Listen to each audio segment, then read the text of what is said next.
Hello friends, welcome to our channel Sumit Divakar class 10th। तो आज हम लोग सीखेंगे अंडर रूट टू एक अपरिमेय संख्या है जो कि बोर्ड परीक्षा में हर साल 6 नंबर का आता है। कितने नंबर का आता है? बोर्ड परीक्षा में 6 नंबर का आता है।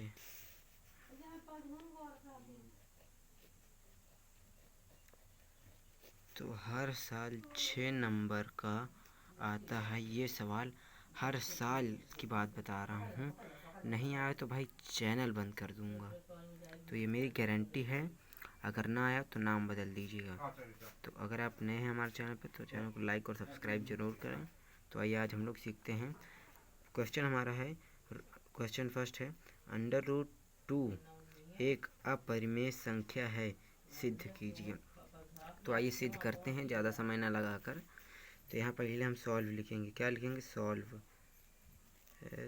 SOLVE, solve. सॉल्व मीन्स हल होता है। तो पहले देखिए, आपको कोई भी संख्या मान को सिद्ध करना है तो पहले हमें उसके विपरीत मानना है। तो अब जैसे यहाँ पर क्या लिखा है, अंडर रूट टू एक अपरिमेय संख्या है, तो हमें यहाँ पर लिखना है अंडर रूट टू। विपरीत मीन्स उसी ऑपोजिट। जैसे आप लोग को ने किसी को कहा सही है वो, तो अब कोई उसको विपरीत मानने कहेगा वो गलत है वो।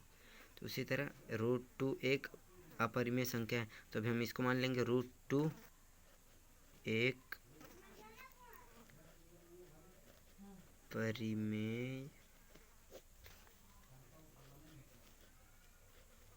संख्या है। अपरिमेय संख्या तो हम इसे P/Q के रूप में लिख सकते हैं। देखिए, कोई भी संख्या परिमेय, आपको इस तरह के सवाल में जिसमें अपरिमेय दिया हो, तो समझ लीजिए आपको उसमें अपरिमेय दिया हो तो आप परिमेय मान लेना है। समझ में आ गया इंदा? कोई दिक्कत? चलिए ठीक है, आगे बढ़ते हैं। अब जब ये एक परिमेय संख्या, सॉरी, ये एक जब परिमेय संख्या, तो इसे हम P/Q के रूप में लिख सकते हैं। तो आइए यहाँ पर लिखते हैं, बराबर लगा देते हैं, रूट टू बराबर P/Q। आप देखिए, आप यहाँ चाहे तो A/B मान लें, C/D मान लें, M/N मान लें, कुछ भी ABCD का कोई भी लेटर आप अपॉन में मान सकते हैं। तो देखिए, जब कोई भी संख्या परिमेय हो जाती है तो उसे हम P/Q के रूप में भी लिख सकते हैं। अब जहाँ ऐसे कोष्टक बना लेंगे, अब यहाँ लिखेंगे जहाँ, क्या, जहाँ P व Q एक सह अभाज्य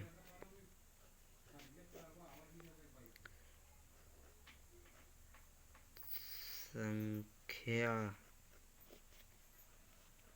है। अब तथा Q does not equal to 0। अभी हम अपना कोष्टक बंद कर देंगे। इसका मतलब ये है कि जब ये P/Q के रूप में जब हम इसको लिख सकते हैं, तो P और P ये और ये Q, ये P और ये Q एक सह अभाज्य संख्या है। और जो हमारे ये Q होता है वो 0 के सामान्य कभी नहीं होगा। अगर 0 के बराबर है तो समझ लीजिए सवाल ही गलत है फिर। तो अब यहाँ हमें क्या लिख देना है, दोनों पक्षों का वर्ग करने पर, क्या, दोनों पक्षों का वर्ग करने पर, दोनों पक्षों का वर्ग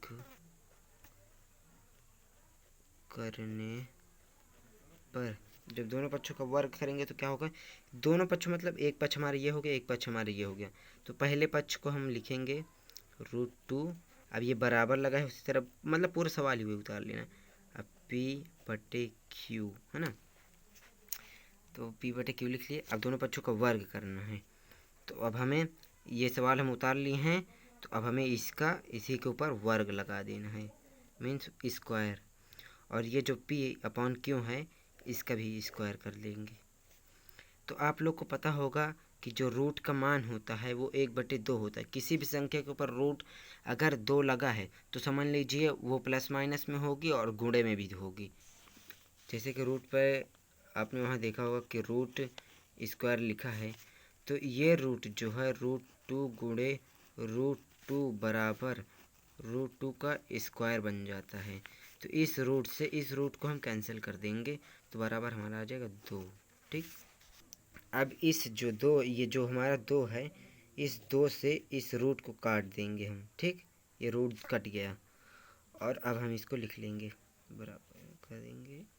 अब ये 2 लिख लिए बराबर, अब ये p जो है अब इसका स्क्वायर कर देंगे, p स्क्वायर, क्योंकि ये 2 से तो कटेगा नहीं तो इसके ऊपर रूट लगा है, तो p square upon q square हो जाएगा। ठीक है, इसका तिर्यक का गुणा करा देते हैं। इसके बट्टे आप 1 मान सकते हैं, इसके बट्टे आप 1 मान लीजिए, चाहे मानिए चाहे ना मानिए, इसको ऐसे ऐसे गुणा करा दीजिए। अब ये जो है तो ये हमें क्यू स्क्वायर जो है बटे में, क्योंकि हमें जो क्यू बराबर इधर क्यू को ये साइड लिख लेंगे, क्यू जो है इसको क्यू स्क्वायर कर लेंगे बराबर करने के बाद। अब ये जो हमारा 2 है, अब इसको ये नहीं कि 2 क्यू स्क्वायर लिख दें, तब गलत हो जाएगा। तो हमें क्या करना है, अब हम क्यू स्क्वायर हमने लिख लिया है तो अब बराबर कर देंगे। उसके बाद ये जो हमारा p स्क्वायर है ये p स्क्वायर को उसी तरह लिख देंगे और बटे जो है 2 लगा देंगे। ठीक है, इतना कर दिए। चलिए ठीक है, आगे बढ़ते हैं। अब ये जो हमारा आया है, अब इसी को हम इक्वेशन नंबर फर्स्ट दे देंगे, मीन्स समीकरण 1। कितना, समीकरण 1 दे देंगे। ठीक है फ्रेंड, तो अब यहाँ पर लिखेंगे हम चूँकि ये जो 2 है 2p इस p को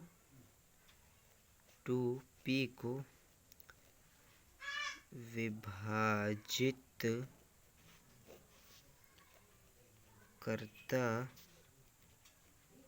है तो 2p स्क्वायर को भी विभाजित करेगा। हमें जो है p का कुछ भी हम मान लेंगे, हमें कोई परिमेय संख्या ही मानना होगा, जैसे 2 4 6 8 10 आप कुछ भी मान सकते हैं। तो माना यहाँ क्या लिखेंगे, पहले माना लिख देना है, नहीं तो फिर इस तरह में बोर्ड वाला कन्फ्यूज कह रहे हो ससुरा कि क्या किया है रे। तो अब माना p स्क्वायर बराबर 2m, यहाँ पर 2m मान लेना है। आप यम की जगह पर एस भी मान सकते थे, यन भी मान सकते थे, कुछ भी मान सकते हैं। तो चलिए देखते हैं। अब ये जो समीकरण 1 है, अब समीकरण 1 में ये इस p का मान रख देंगे, p स्क्वायर का मान समीकरण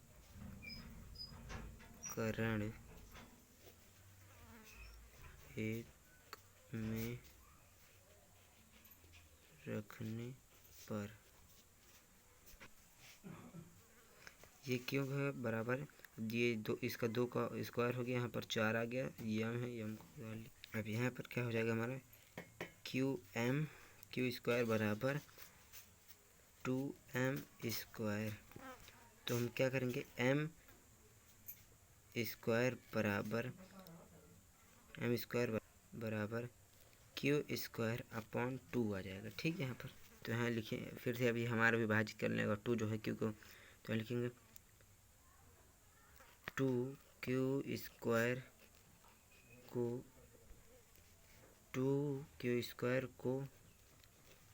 विभाजित करता है तो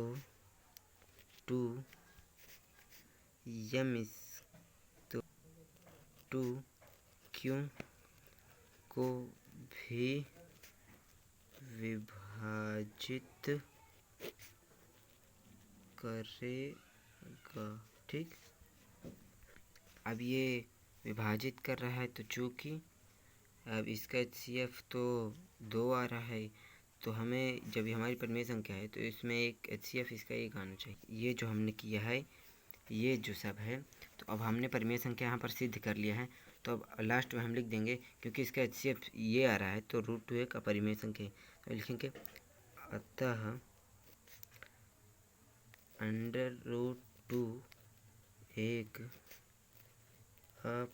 अपरिमेय संख्या है तथा हमारी अवधारणा गलत है, क्योंकि √2 एक अपरिमेय संख्या है। अब ये जो अगर आप इस तरह पूरा कर देते हैं, अगर आप बोर्ड परीक्षा में पूरा इसी तरह कर देते हैं तो आपका 6 नंबर एकदम कंफर्म है कि मिल जाएगा।